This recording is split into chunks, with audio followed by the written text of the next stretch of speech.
that wasn't in my DNA, and I love playing with the guys who joined that sentiment with me. He said, you don't want to be on the bench, but you always have to look at the team and its interests. So having an ambition is fantastic, but without a team, you can't be successful. And therefore, it is massively important that you are committed, that you are driven to be the best that you can be, but also that you put the team in its interest above your own ambitions. The team is always greater than yourself. Then aspiration is action. You know, I can talk to you, I can get 5 or 10 other motivational speakers to come and speak to you. Your wife can speak to you. Ian can speak to you. Anybody can try and motivate you. But if there's no action from your side, it really boils down to that. You've got to do the blood, sweat, and tears. You've got to be the one getting up at 5 a.m. in the morning, and that you're the one that really has to make the most out of the situation that you're in. And without action, nothing will ever happen. So it's up to you to make sure that that action is obviously committed to. Then, you know, if I give you aspiration, and aspiration is only for yourself, then I think I've also failed. Because what's really important, and what I realized over many years of being in a professional sport, but also in business, that if you do something just for yourself, you know, you can never perform week in and week out. You know, when my parents sent me away from Zambia at the age of 4 to go to a school 3,500 kilometers away, I played for them. I played for them that sacrificed so much. I played for my teammates. I played for the South African rugby supporters. And I played for my friends and my family. And I think it's incredibly important to not just work or play for yourself. You can never, ever, week in and week out, perform at the highest level if you just play or work for yourself. So in my mind, inspiring other people by your actions and helping other people and playing and working for other people, your family, your children, your wife, your husband, that allows you to perform at a higher level for a much longer period of time.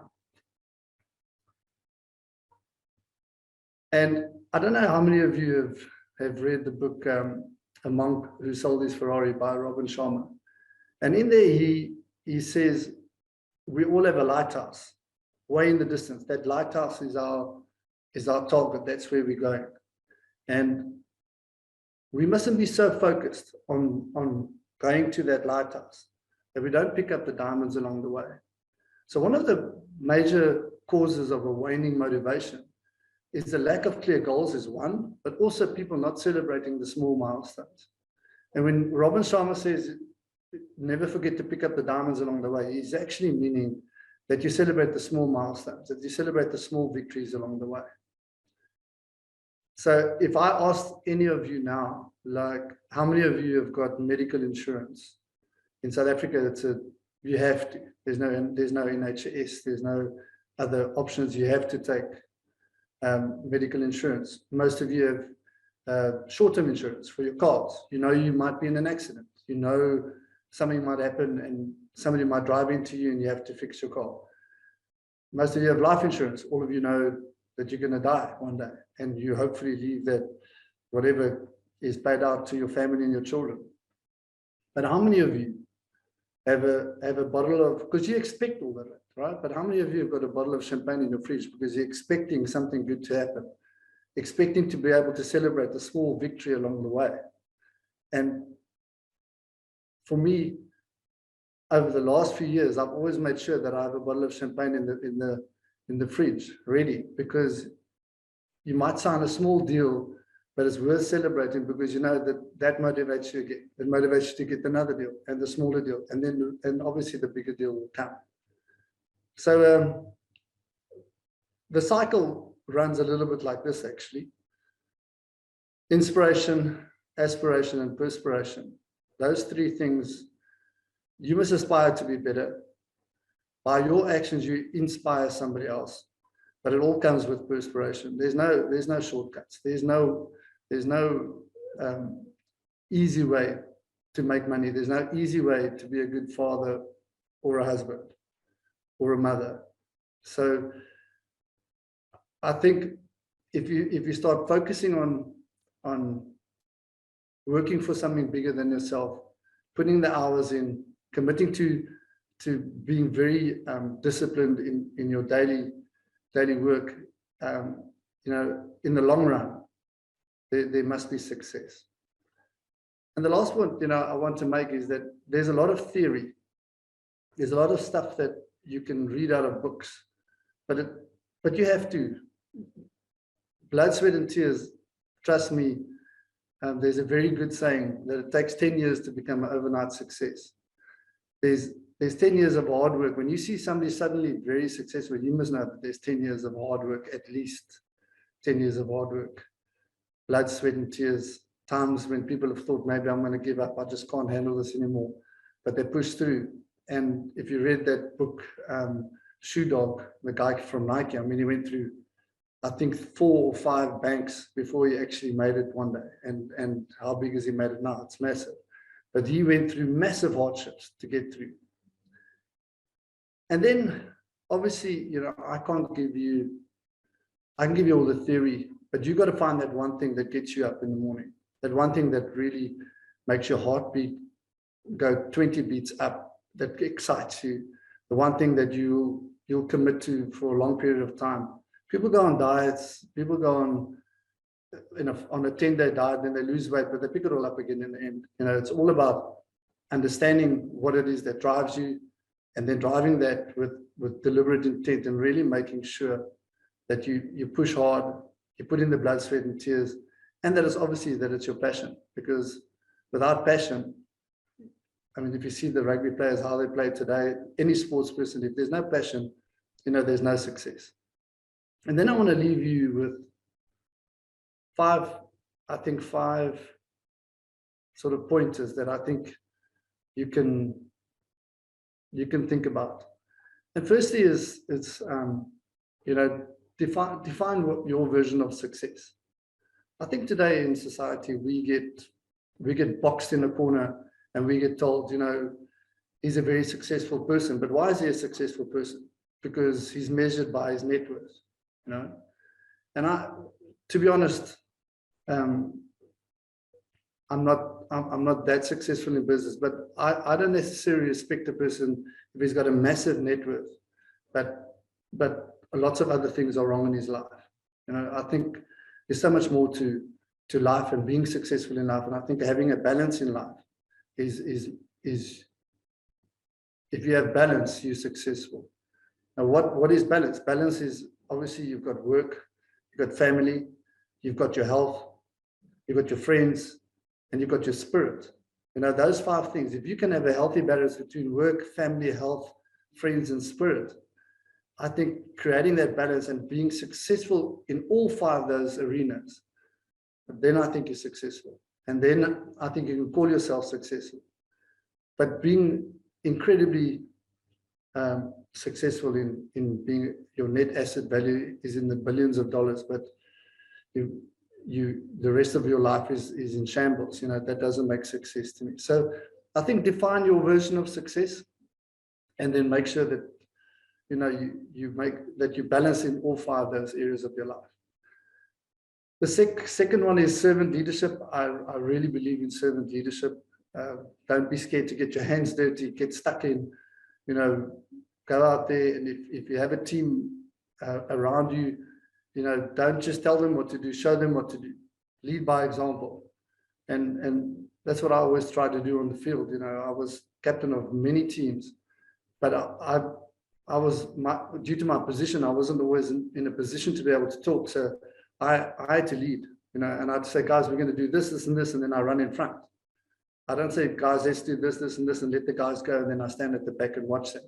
So I really believe in getting your hands dirty and going forward. Obviously, number Number 3 is be humble.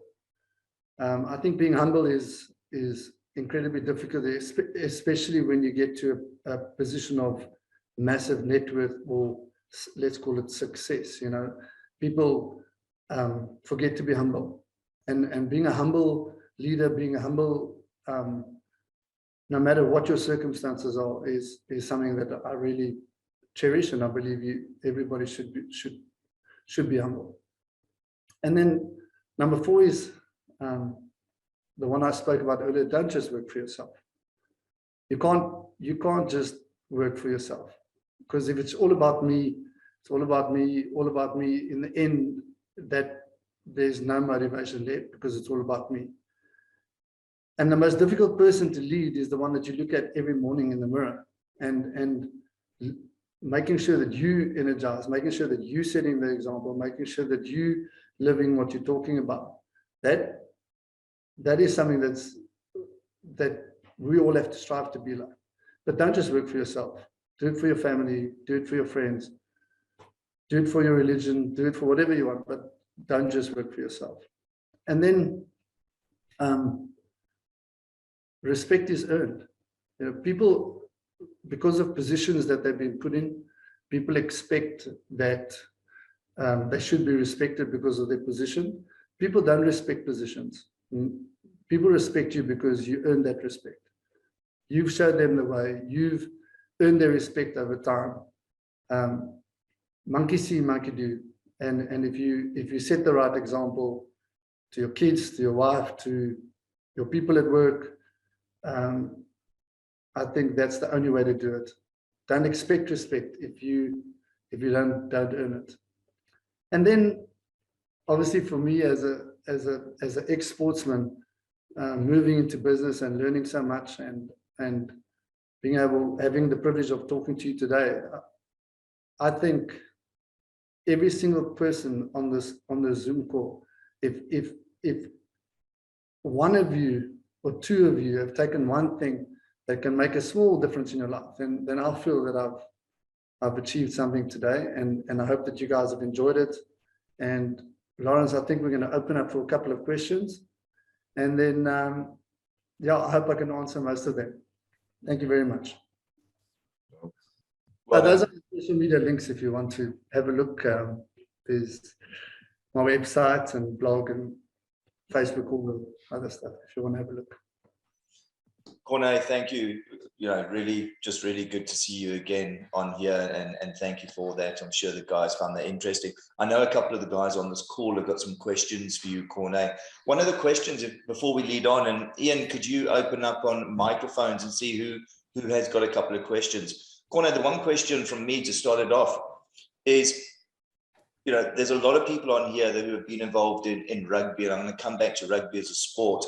What is the one lesson that you believe, or the one transferable skill that one could learn at rugby that one can apply to one's business? Probably what I alluded to earlier, Lawrence, is that you're only as good as your team. You know, you can try as hard as you like. You can put 110% effort in, but if you don't have a team around you, you can't be good in everything. If I was a flanker, I could only play the role of a flanker, and I could do that as well as I possibly can. But if the guys around me didn't do their job, you know, there was no ways we're going to win the game. You know, so I think surrounding yourself with positive people, surrounding yourself with a good team, and surrounding yourself with people that pull you up and don't push you down. You know, people that there's an old saying that said iron sharpens iron. You know, it's I think a team is incredibly important. Excellent. Ian, do you want to open the floor up now for questions?